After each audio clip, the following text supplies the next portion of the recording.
하나님, 이제 이어진 좀 준비된 말씀을 전하려고 합니다.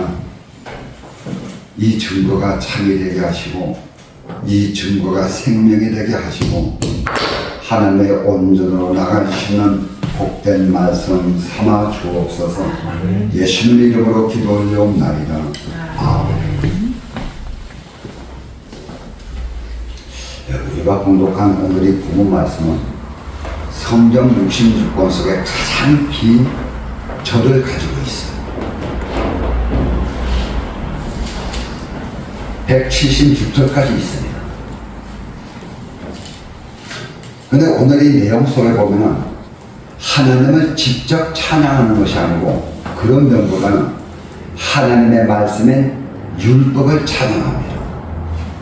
그러니까 말씀이 말씀을 찬양하는 것이에요. 물론 말씀은, 이 말씀 자체가 육신이 되어서 이 땅에 오신 예수님을 찬양하는 것이지만, 말씀이 예수님을 찬양하는 것이지만 아주 세분화돼서 오늘의 말씀이 기록되어 있습니다. 그래서 내용은 율법이에요. 말씀이에요. 근데 내용을 가만히 보면 강조하는 면이 달라집니다. 똑같은 율법인데 어떤 때는 이 율법을 도라고도 말씀하시고, 증거라고도 말씀하시고, 율례라고도 말씀하시고, 아주 다양한 단어를 쓰면서 하나님의 말씀을 찬양하고 있는 것입니다. 그러니까 이것은 무엇을 말씀하는가 하면 말씀의 다양성을 이야기해주고 있어요. 똑같은 말씀이지만, 똑같은 사건이지만 아주 다양하게 우리에게 다가오고, 또한 우리에게 허락하신 하나님의 은혜라는 것입니다. 그런데 이렇게 다양하게 말씀을 주는데 궁극적인 목적은 무엇인가 하면 성화 구원이에요. 주님의 온전성을 닮아가는 것입니다. 우리 삶이, 우리의 정신과 사상이 예수님과 같아지는 것이에요. 그런데 이것을 다양한 각도에서 말씀을 주고 있는 것이에요. 그래서 방법은 하나다? 아니에요. 아주 다양한 방법을 가지고 있습니다. 그래서 오늘의 본문 말씀은 누가 기록했는가 미상이에요. 또한 언제 이 말씀이 기록되었는가 하는 것도 학자들은 찾지를 못하고 있습니다. 그래서 이 말씀을 가만히 보면은 하나님이 우리에게 주신 가장 귀한 선물 가운데 하나가 무엇인가 하면 우리가 하나님의 이름을 부를 수 있다는 것이에요. 다른 사람들은 하나님의 이름을 부를 수가 없어요. 그리고 또한 귀한 선물은 우리에게 자유의지를 허락해 주었다는 것입니다. 내가 이것도 선택할 수도 있고 저것도 선택할 수가 있어요. 하나님은 우리를 로봇으로 만들지 않았습니다. 인격체로 만들 때 그 인격체 속에 우리의 마음대로 행할 수 있는 그러한 의지를 허락해 주었습니다. 이것이 우리에게는 아주 귀한 선물이에요. 만약에 이것이 없었다면 우리는 아버지 앞에 말씀을 가지고 대입해 본다면 로봇들같이 살아가야 될 것입니다. 근데 하나님은 그러질 않았어요. 너의 마음대로 살아가라. 너의 마음대로 선택하라. 너희가 선을 선택하는 것도 너의 마음이고, 악을, 세상을 선택하는 것도 너희 마음이다.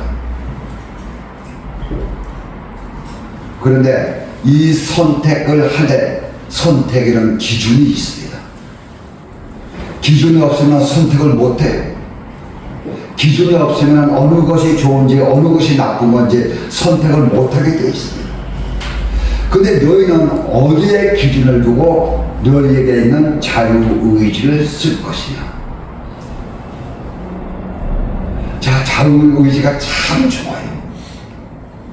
근데 그 기준을 어디에 놓고 너희는 그 자유의지를, 너희의 중심을, 너희의 마음을 쓸 것이냐. 이 질문이 나오게 되어 있습니다. 근데 많은 자들은 이러한 질문 앞에 대비를 하지 않는 것이에요. 내가 지금 무엇을 기준으로 해서 이것을 선택했지? 어떤 생명을 놓고 이것을 선택했지? 어떤 면의 유익을 놓고 내가 이것을 택했지? 이 고민이 들어가면 믿음의 사람들이라면 생명을 택할 수밖에 없는 것입니다. 근데 이 고민을 하지 않아요. 또한 이 고민을 하되 이 고민이 전부 어디에 들어가는가 하면 내 육신의 유익을 놓고 이 고민이 들어간다고. 어느 것을 선택해야지 돈을 많이 받을까? 어느 것을 선택해야지 내가 이 땅에서 잘 살아갈까?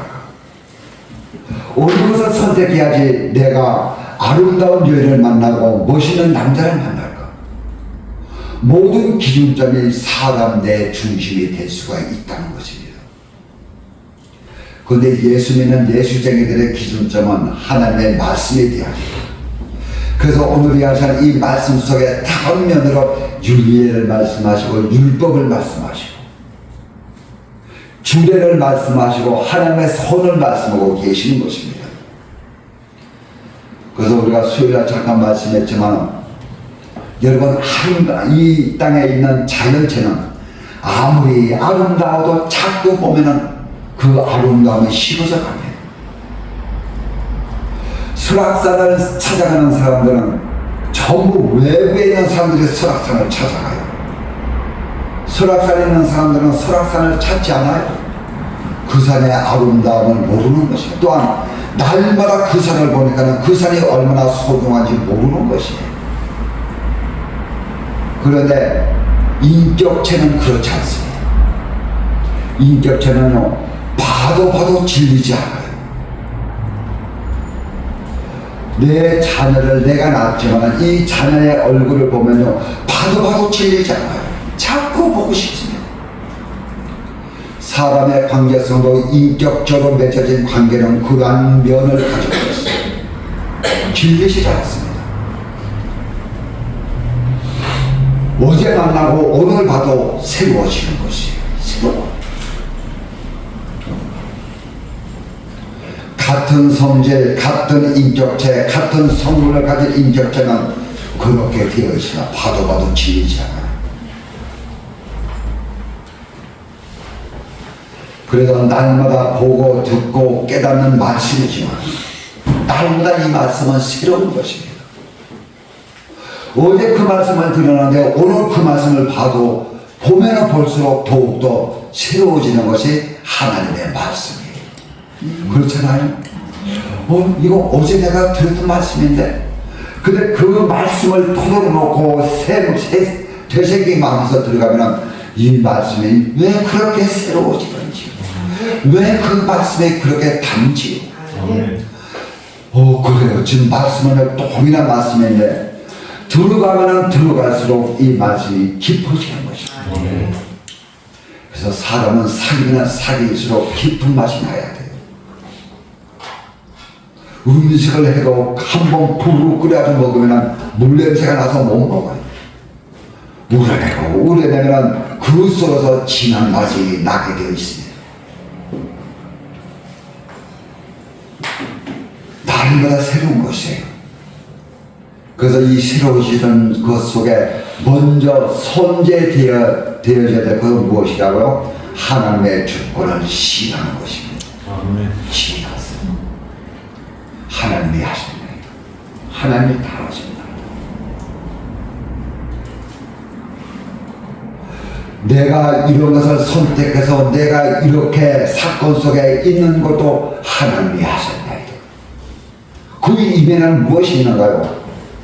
내 잘못된 선택을 바른 선택을 하시도록 내 영을 깨우기 위해서 하나님은 그 선택의 열매를 통해서 하나님은 나에게 연단을 주고 계시니 하나님이 하십니다. 이 고백이 나와야 됩니다. 여기서 신앙은 출발되는 곳이에요. 하나님이 하십니다. 절대적인 주권을 우리는 먼저 시인할 수 있어야 됩니다. 그래서 하나님이 했다고는 그러한 전제적인 그 고백 속에서 무엇이 된다고요? 내 신앙은 출발되는 것입니다. 이것이 없으면요, 하나님이 될 수가 없는 것입니다. 그래서 모든 것은 내 자유의지를 이용해서 하나님께서는 나를 흥하기도 하시고 부하기도 하시고 나를 가난하기도 하시고 바로 세기도 하시는 것입니다. 그러므로 이후에는 이 속에서 원망과 불평이 나올 수가 없어요. 왜요? 내가 선택한 결과이기 때문에, 내가 행한 결과이기 때문에 우리는 그 속에서 아무도 원망할 수가 없습니다. 내 옆에 있는 사람들 원망할 수가 없어요. 그러면 우리는 그 누구도 비판하거나 원망할 수 있는 고난이 주어진 적이 없어요. 우리에게 주어진 고난은 무엇이라고요? 사랑할 수 있는 고난만 주어졌습니다. 그래서 위로는 하나님을 원망할 수가 없고 밑으로는 내 이웃과 내 형제를 원망할 수가 없는 것이에요. 이것이 어디서 출발된다고요? 하나님이 하셨나요? 하나님이 하셨나요? 하나님이 하셨다고 하는데 우리가 무슨 댓글을 달 수가 있나요? 하나님이 하셨나요? 우리가 할 일은 무엇인가요? 영육간에 되어지는 열매를 보면서 나 잡는 것밖에 없어요. 되어지는 열매를 가지고 주님 앞에 내 자신을 죽이는 것밖에 없습니다. 하나님 나 좀 죽여주세요. 이 못된 성질머리 좀 잡아주세요. 하나님 내 의지 가지고는 이것이 잡혀지지 않네요. 내 의지 가지고는 이 못된 것이 빠져나가지 않네요. 우리가 주님 앞에 기도할 제목은 이것 하나밖에 없는 것입니다. 그래서 본문의 말씀을 보면 성경에는 복이라고 하는 말이 참 많이 나와요. 근데 이 기준이 세상의 기준점은 무엇인가 하면 육이 잘 되는 것을 복이라고 한다고요. 잘 먹고 잘 살고 이것을 복이라고 합니다. 근데 하나님의 기준을 놓고 하나님께서는 영이 잘 되는 것을 놓고 복이라고 말씀합니다. 참 이거 우리가 붙들기가 어려워요. 예수 믿는 자들도 물질 없으면 살아갈 수 없는 시대 속에 살아가거든요. 근데 세상의 기준은 내 육신이 잘 되는 것을로, 우리는 여기서 아버지가 주시는 의지력을 가지고 선택권을 이용을 하는 것입니다. 선택권을 사용하시는 것이에요. 그래서 우리가 봉독한 이 말씀 속에는 복이라고 하는 것을 세 가지로 말씀을 주고 있어요. 물론 이 성경 속에는 복이라고 하는 것이 굉장히 많이 나와요. 근데 시편 기자는 지금 오늘 이 본문을 통해서 세 가지를 놓고 이렇게 행하는 자는 복된 자다. 첫 번째는 행위가 온전하여 율법을 따라 행하는 자가 복된 자다. 두 번째는 여호와의 증거를 지키는 자가 복된 자다. 그리고 세 번째는 무엇이에요? 너 전심으로 여호와를 찾는 자가, 구하는 자가 복된 자다. 지금 이렇게 세 가지로 말씀을 주고 있습니다. 그래서 저는 이 말씀을 한번 진절에 놓으려고 합니다. 자, 첫 번째 무엇이라고? 율법을 따라 행하는 자. 그런 자가 복된 자라고 하는데 그 앞에 선제되는 말씀이 있습니다. 그 말씀은 무엇인가 하면 행위가 온전한 자가. 그냥 율법을 따라 행하는 것이 아니고 그 앞에 무엇이 따라오는가 하면 행위가 온전하면서 그것이 앞에 따라옵니다. 그러니까 그냥 단순하게 율법을 따라서 행하는 자 이런 말씀이 아니고요. 이 말씀은 무엇인가 하면 보통 예수 믿는 사람들 보면요, 문제가 무엇인가 하면 말과 행동이 따로 참 아버지 앞에 골치 아픈 존재들입니다. 따로 놀아요. 말하는 것을 보면 믿음이 있는 것 같고, 말하는 것을 보면 천국을 본 것 같고, 말하는 것을 보면 사랑이 있는 거 아닌데 그 이면의 행위를 보면 개차반이에요. 도대체 저 사람이 예수 믿는 사람인가? 지금 여러분 세상에서, 전 세계에서 국회 속에 교회가 있는 나라는 우리나라밖에 없어요. 지금 우리나라 국회 속에는 무엇이 있냐면 예배당이 있다고요. 예배드릴 때는 여자가 합쳐서 예배를 드려요. 그리고 올라가서는 쌈박질을 하는 것이에요.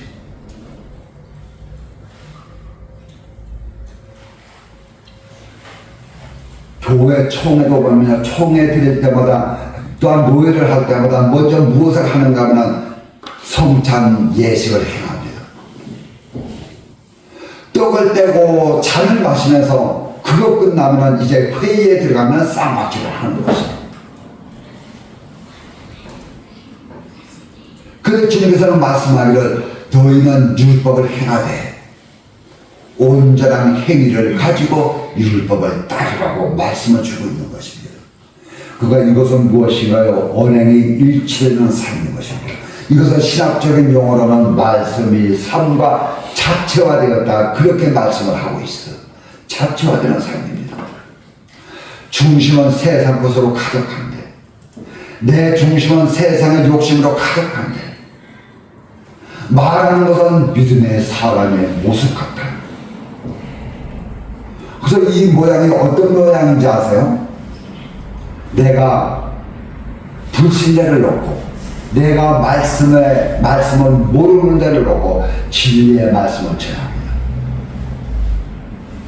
그러면 그 말씀을 받는 자는 그 말씀을 아멘으로 생명을 받아서 내 믿음 성장에 이용을 합니다. 그러면 내가 전하는 말을 듣는 자는 무엇이 되는가 하면 구원이 돼요. 근데 정작 이 말씀을 전하는 자기는 말씀과 상관이 없는 삶을 살아가는 것입니다. 그러면 그 말씀이 나에게는 무엇이 돼요? 구원이 되는 것이 아닙니다. 오히려 내 걸음걸이에 걸림돌이 되는 것입니다. 그래서 우리는 행위와 율법의 길이 하나가 되어야 되는 것이에요. 말씀을 전하는 복음은 구원을 이루지 못한다는. 그래서 나도 성장되고 너도 성장되고, 나도 잘하고 너도 잘하고, 나도 은혜 받고 너도 은혜 받고. 이것이 어디서 가장 많이 일어나는가 하면 무슨 물건을 내게 있는 것을 주는 데서 이것이 가장 많이 일어납니다. 내가 상대방의 환경을 봤더니 어려워요. 힘이 듭니다. 그래서 내가 그에게 무엇이나 도와주고 싶어요. 도와주는데 하나님의 마음으로 도와주는 것과 세상의 마음으로 도와주는 것은 그 결과성이 달라집니다. 하나님 마음으로 도와주는 것은 어떤 심정인가 하면 주고 돌아서면 기억이 나지 않아요. 그것을 마음에 두지 않습니다. 왜요? 하나님 것 가지고 하나님이 주라고 했으니까 나는 그냥 심부름꾼이에요. 그런데 어떤 세상의 것을 마음을 놓고 남을 도와준다면 나중에 무슨 생각이 나는지 아세요? 본전 생각이 납니다. 내가 저놈한테 이것을 주었는데 저놈이 나에게 이럴 수가 있어? 그때는 마음속에서 본전 생각이 일어난다고. 그럴 때는 주는 것도요, 내가 뭐 받기 위해서, 아버지 앞에 은혜 받기 위해서 남을 도와주는 것입니다. 내가 은혜 받으려고 남을 선다는 것입니다. 내가 은혜 받으려고 다른 사람을 높여주는 것이, 이것이 신앙생활입니다. 이것이 삶의 근본인 것입니다. 그래서 이 앞에 말씀을 보면 행위가 무엇인가요? 우리는 이것을 언행심사라 그렇게 이야기합니다. 데레크라고 하는 이 단어를 쓰는데 헬라어로는 이 단어가 어떤 단어인가 하면 호로스라고는 단어입니다. 그러니까 행위가 무엇인가 하면 눈에 보이지 않는 내 삶의 철학을 놓고 호도수라고 합니다.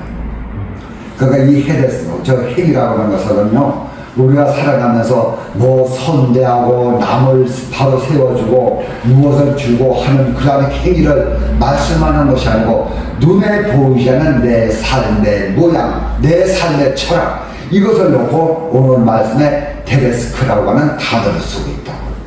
그러니까 행이라고 하는 의미를 바로 알고 들어가야 됩니다.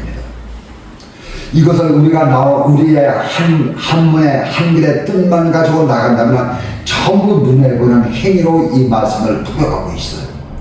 그런데 이 본문에만 이 행위는 그것이 아닙니다. 눈에 보이지 않는 삶의 방식을 놓고 이야기하고 있어요. 너희의 삶의 길이 무엇이? 우리가 대답할 때 이 길이 데레크라고 하는 단어의 뜻인 것입니다. 삶의 방식이에요. 나름대로 삶의 철학을 가지고 있잖아요. 누구나 가지고 있습니다. 그래서 행위가 온전해라. 근데 이 온전한 타임이라고 하는 단어로서 히브리입니다. 이것은 어떤 단어인가 하면 흠이 없는 삶을 놓고 말할 때에 이 단어를 쓰고, 온전히 무엇이라고요? 흠이 없는 것입니다. 흠과 점이 없는 것이요, 온전한 것입니다.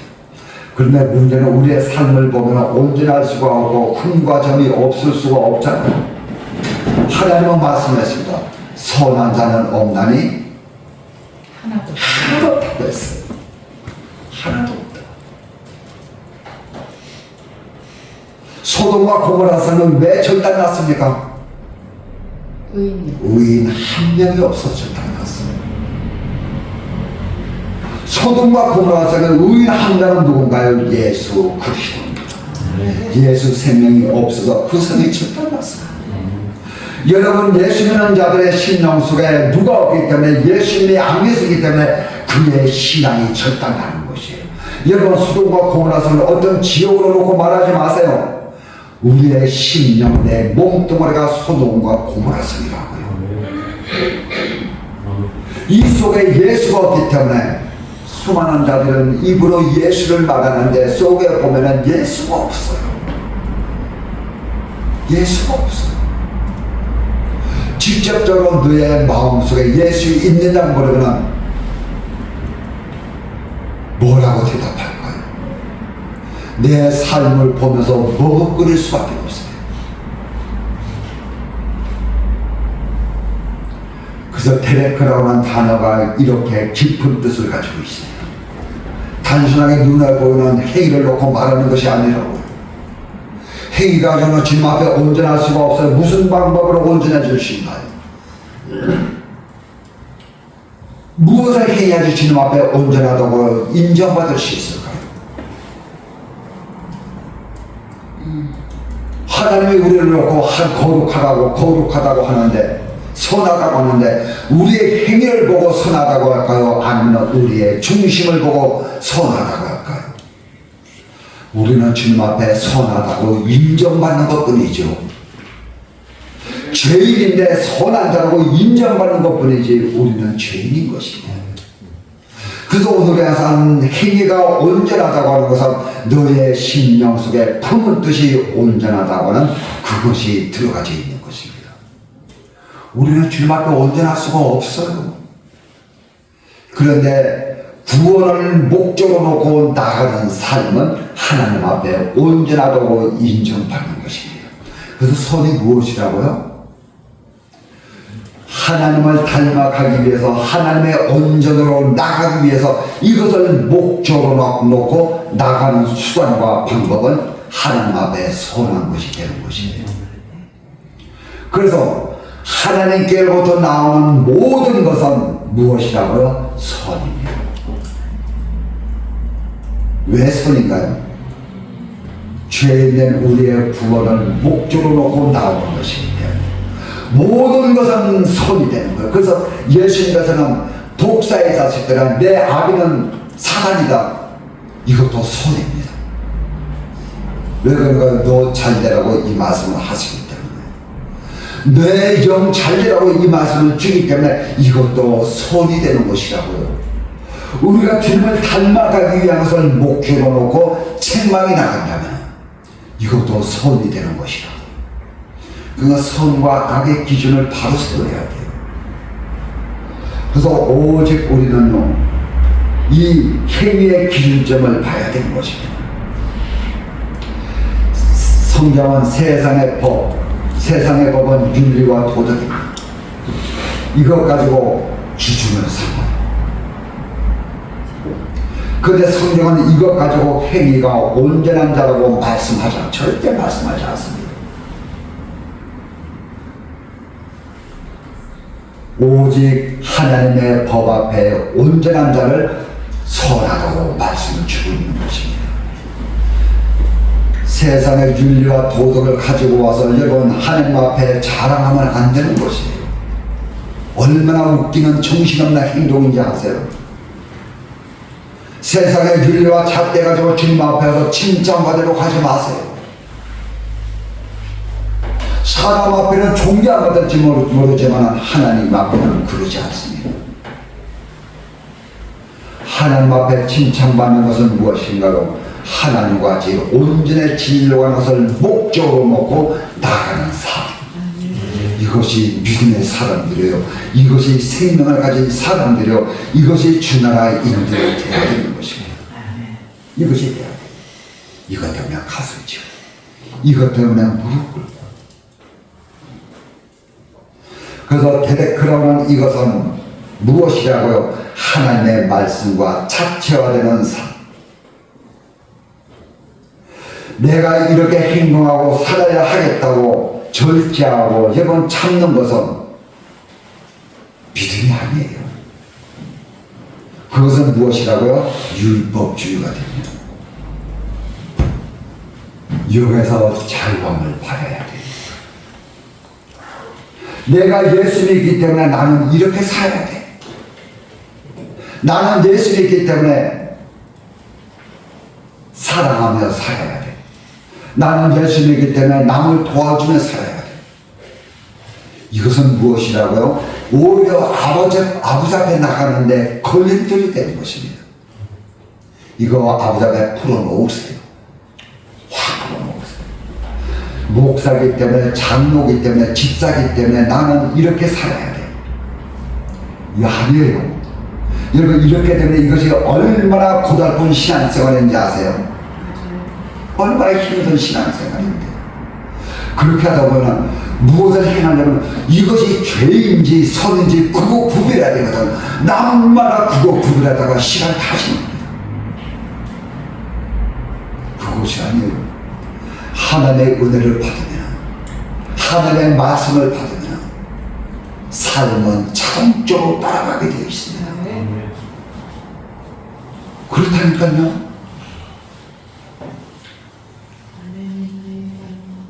안 그래요? 내가 고치려고 하면 내가 이러기 때문에, 목사기 때문에, 집사기 때문에 이렇게 살아야 된다고 하면 여러분 그것은 진짜 어렵다고요. 그것이 나에게 얼마가 된다고요. 그런데 내가 은혜를 받게 되면, 내가 하나님 것으로 채우게 되면 자동적으로 그 채워진 것이 나가게 되어 있어요. 그래서 저는 내 중심을 관조해 봤습니다.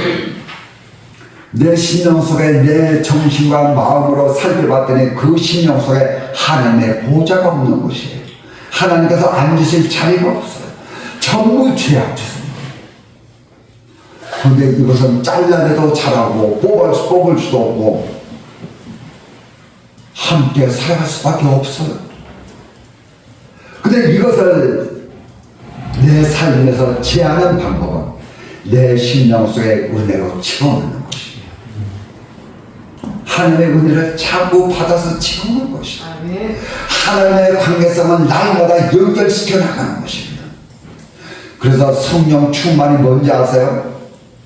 떴네 봤네 뜨겁다, 그것이 성령 충만이 아니고 하나님의 관계성이 온전해지는 것이 성령 충만인 것입니다. 여러분 착각하지 마세요. 속지 마세요. 은혜 받았다고 번쩍번쩍 뛰는 것이 성령 충만인지 아세요? 아니에요. 물론 성령 충만할 수 있지만 그것은 사람을 미혹하는 것이 될 수도 있는 것입니다. 하나님의 은혜는 얼마나 거룩하시고 인격적인 분인데 이슬과 지울이 심령 속에 임하는 신은 분인 것입니다. 하나님의 은혜를 채울 수밖에 없어요. 무엇이요? 죄악이 자라지 못하고 죄악의 생각이 내 삶을 움켜쥐지 못하고 하나님의 말씀에 은혜를 받는 것입니다. 그것 때문에 기뻐하는 것이죠.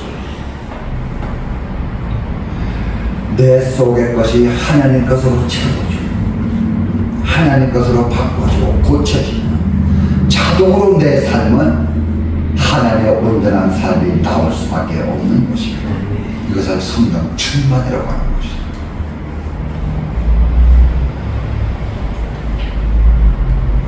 우리가 어떤 일을 노력하고 수고해서 받는 복, 이것은 이방인들도 받는다고요.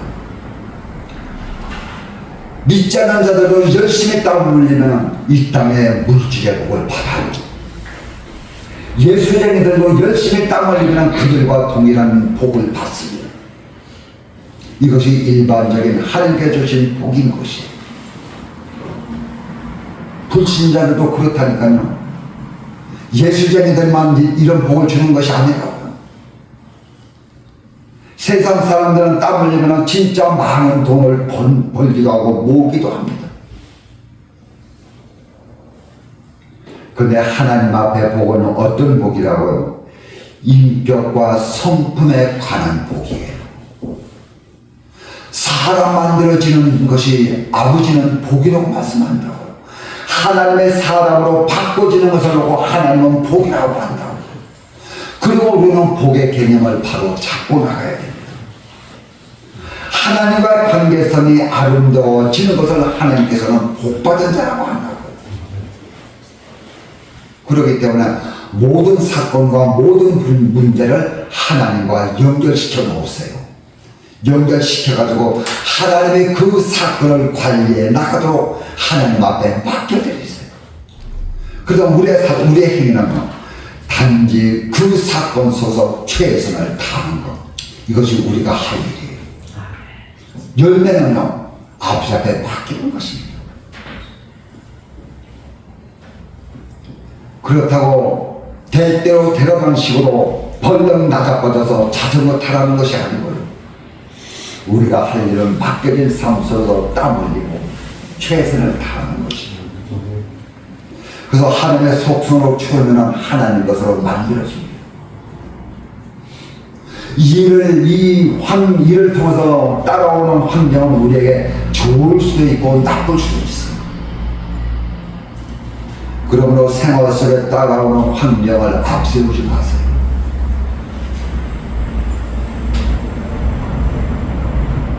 여러분, 인간의 정과 육으로는 하나님 앞에 온전해질 수가 없고 말씀을 따라갈 수가 없어요.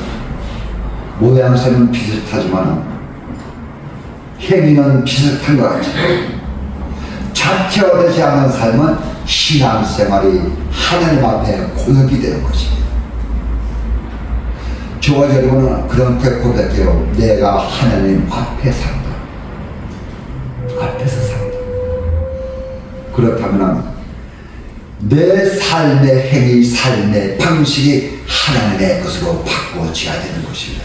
이것을 하나님께서는 뭐라고 말씀한다고? 복받은 자라, 그렇게 말씀하시는 것입니다. 여기서 삶이 출발이 되는 것입니다. 그 다음에 두 번째 복은 무엇인가요?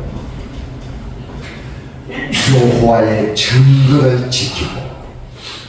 증거는 14번 지금 기록이 나오고 있어요. 119편에. 이 증거는 무엇인지 아세요? 소유권과 협약하고 언약을 맺는데 확정시키기 위한 자연물이 제시되는 것이 증거인 것입니다. 이것을 확정시키기 위해서 제시되고 증거로 세워지는 자연물을 증거라고 합니다. 그러니까 이것은 무엇이 따라가는 거냐면 계약이 따라가고 그곳에 우리의 사인이 따라가고 도장이 따라갑니다. 이것을 중구라고 한다고. 에다라고는 단어를 씁니다. 근데 이것이요, 복수형으로 쓰여질 때는 율법이라고 하는 단어가 됩니다. 두 개로 나눠져서 쓰여지고 있어요. 에다라고 하는 단어. 그리고 난 지킨다라고 하는 단어는 우리가 행위로 지킨다라는 의미가 아니에요. 말씀을 따라감으로 인해서 이것이 지킨다 그런 의미가 아니고, 내게 있는 이 말씀을, 내게 있는 이 생명을 내가 보호하고 내가 이것을 감독하는 것을 놓고 지킨다라는 단어를 쓰고 있습니다. 그러면 지킨다는 의미를 바로 알아야 됩니다. 내 행위로 지키는 것이 아니고 내가 이것을 생명을 빠져나가지 않도록, 다른 것에 뺏기지 않도록, 도둑질 당하지 않도록 이것을 보호하고 지키는 것을 오늘 이 말씀에서 나차려라고 하는 히브리어를 쓰고 있습니다. 내가 지키는 것이다. 내가 보호하는 것입니다. 무엇하지 않도록, 도전받지 않도록, 훼손되지 않도록. 무엇이 말씀입니다. 율법을 보호하고 지킨다고 하는 것은 한마디로 말씀하면 율법을 생명같이 여기는 것입니다. 이 말씀을 지킨다고 하는 것은 하나님의 말씀을 우습게 여기지 않는 것이 말씀을 지키는 것이에요. 그래서 내가 율법을 소중하게 여길 때 율법은 내 생명을 지키다가는 그러한 내 울타리가 되는 것입니다. 그래서 결과성을 놓고 보면 존재적으로도 지키지만은 정신과 사상적으로도 말씀이 우리를 지켜주시는 것입니다. 그래서 우리 마음이 뺏기지 않아요. 내가 뺏기지 않겠다고 여러분 악을 써도 그것이 가능한가요? 말씀이 지켜줘야 돼요. 그리고 세 번째는 전심으로 여호와를 구하는 자가 복된 자라고 말씀해 놨습니다. 하나님을 구하세요. 하나님 앞에 생명 달라고 구하세요. 하나님 앞에 예수 달라고 진짜 몸부림쳐보세요. 예수 달라고. 그래서 전심이라고 하는 단어는 우리 말로는 전심으로서 한자어예요. 그런데 여기서 히브리어로는 두 단어를 연결시켜 놓은 것입니다. 합이라고 하는 것은 영어로 홀이라고 하는 의미를 두고 있어요. 전체, 모두. 이것 플러스 힘이라고 하는 전심, 힘이라고 하는 것은 쇠브라고 하는 히브리어를 쓰고 있습니다. 그래서 여기에 힘은 마음심이 아니고 온전해지는 것입니다. 인간 내부의 중심과 마음을 놓고 힘이라고 합니다. 그래서 이것을 한자로는 마음심을 쓰고 있어요. 히브리어로는 두 단어예요. 하나는 콜과 하나는 세브라고 하는 단어를 쓰고 있습니다. 그래서 하나님 앞에 누구를 달라고? 예수 달라고 떼어전에 쓰는 것입니다. 예수 달라고, 생명 달라고. 이 생명은 성경 속에 있는데 누구나 갖는 것이 아니에요. 찾는 자에게만 생명이 주어집니다. 그렇기 때문에 여러분 모르면 물으세요. 모르면 알고 있는 자에게 물으세요. 또한 모르는 자에게 생명을 가르쳐 주세요. 하나님 앞에 입도가 뭐 할 것인가요? 하나님 앞에 달라고 떼구쟁이 있어요. 여러분 그렇잖아요. 말씀을 끝자를 잡고 나서 하나님 앞에 세상 내 것 달라고 하면 참 좀 그렇잖아요. 근데 앞에 사건을 놓고 우리는 주 앞에 기도할 때 무엇을 놓고 기도합니까? 하나님, 이 사건 때문에, 이 문제 때문에 내가 주님 앞에 나가는데 너무너무 회방거리가 되나요? 자꾸 나를 주저하시네요. 하나님, 이것을 감당하시는 능력을 주옵소서. 이것이 바로 무엇이에요? 생명 구하는 기도가 되는 것입니다. 모르겠으면 아는 자에게 물으세요. 찾아가세요. 어느 게 길이냐고, 어느 것이 생명이냐고. 또한 내가 물었을 때 사람의 입에서 나오는 그것을 가지고 우리는 분리분별을 하았어요. 저 나오는 말이 참인가 거짓인가.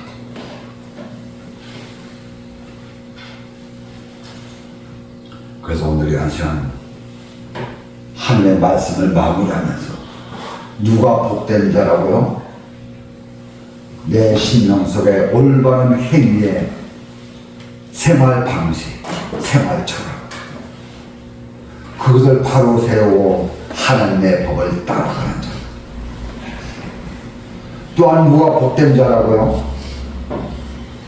여호와의 증거를 말씀을 지키는 자들. 도둑맞지 않도록.